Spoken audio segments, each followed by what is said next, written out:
یہ تو تحریک لبیک کی مجلس شورا اور قیادت فیصلہ کرے گی کہ کس وقت اور کس کے ساتھ مذاکرات کر رہے ہیں۔ الحمدللہ قوم تو اسلام آباد نہیں، اب کشمیر جانے کے لیے بھی تیار ہے۔ قوم پنڈی نہیں، فلسطین جانے کے لیے بھی تیار ہے۔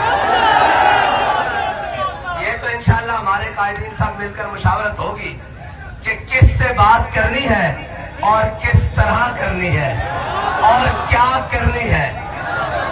ٹھیک ہے، ہم تو یہ وہ لوگ ہوتے ہیں جو مذاکرات کا سوچ کے گھر سے نکلتے ہیں، ہم تو مذاکرات کا سوچ کر نہیں نکلتے۔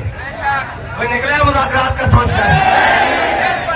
ہاں جی، ہم تو نکلے ہیں حضور سید عالم صلی اللہ علیہ وسلم کی ناموس کے لیے، ختم نبوت کے لیے، دین اسلام کے لیے اور عوام کے لیے۔